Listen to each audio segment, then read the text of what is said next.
Welcome to the Robotics Through Science Fiction podcast.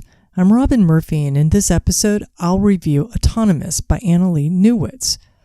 Don't let the reviews about robot sex make you think this book is a fembot soft porn novel. It's a thoughtful, ambitious book about humans and robots, mostly from Canada, engaged in a cat-and-mouse search for the answer to a big pharma drug epidemic. And the robot touchingly provides a teachable moment about natural language understanding. Autonomous has enough big ideas to stock several books. Big pharma, intellectual property patents, internationalization of the industrial military pharma complex, socio-economic inequality, climate change, robots earning autonomy through indentured servitude, the distortion of independent research by industry funding, and so on. Robot sex may not even be the biggest big idea, though it is one of the thought-provoking ways in which the book contrasts the similarities and differences between biological and artificial agents. And when the robot sex is based on subtle, intimate communication between partners rather than an HBO Westworld sexbot promiscuous sex in a consequence-free environment binge, it becomes a moving illustration of the very real challenge of natural language understanding between autonomous agents. The book is a story of two very different protagonists. One is Jack, a pirate who once was a researcher but now spends her days reverse engineering medicines that are too expensive for average people to afford.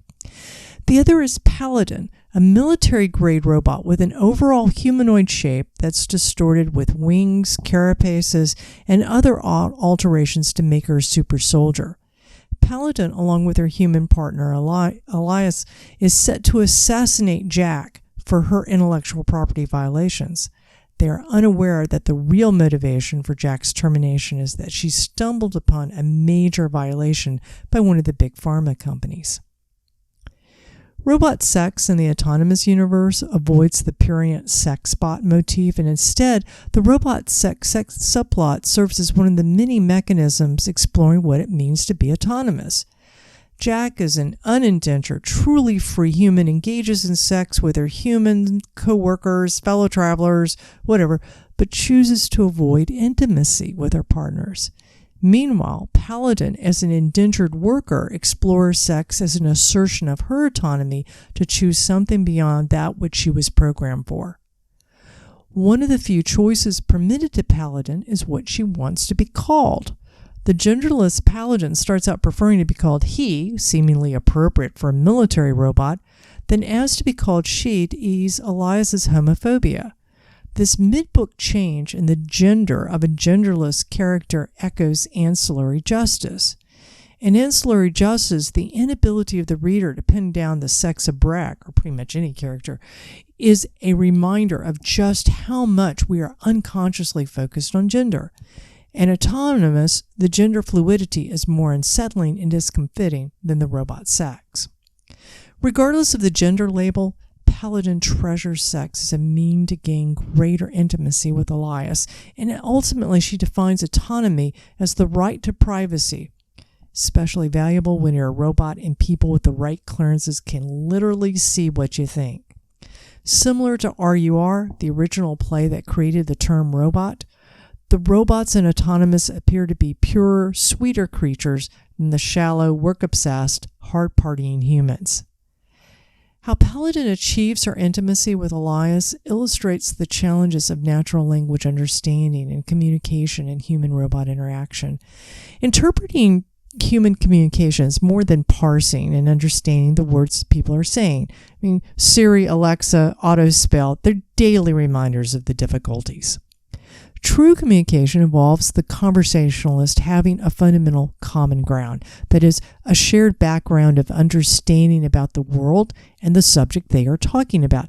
Common ground is how we are able to take shortcuts. For example, I might say, Autonomous is nominated for a Nebula Award, and you, understanding that the nebulas are awarded at Worldcon and that Worldcon 2018 is in Pittsburgh, might respond with, "Oh, are you going to Pittsburgh?" Our common ground about the nebulas made the two seemingly unrelated sentences comprehensible. But there is even more to communication than common ground, and here is where autonomous is especially accurate. The book highlights the many other attributes that the communication that an agent, be it human or robot, needs to understand in order to infer what researchers call a mental model of the other's beliefs, desires, and intentions, BDI. One attribute of communication is being able to recognize the person or agent that you're conversing with.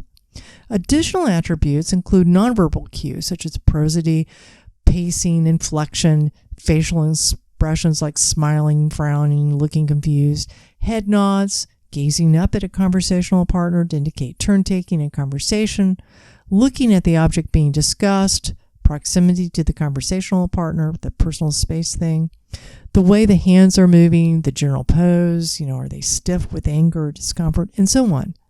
For both the robots and autonomous, and for real robots, recognizing these cues is very, very hard. Indeed, recognizing faces is still hard.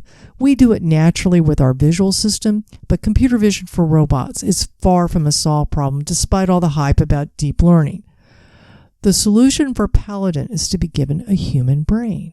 After all, the neural circuits in the human visual processing portions have been honed by evolution to detect these nuances.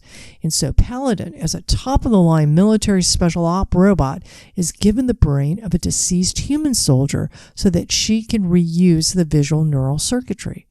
Without a human brain, other robots have to resort to pose analysis, voice stress analysis, and other tricks currently employed by actual real-world robots to infer the emotional state of their conversational partner. Giving a robot a brain doesn't make the robot smarter, like the Tin Man and the Wizard of Oz. It's literally the gift of sight. Autonomous excels in reminding us of the wonders of our brain and visual processing, and in the difference between love and sex, in freedom and privacy.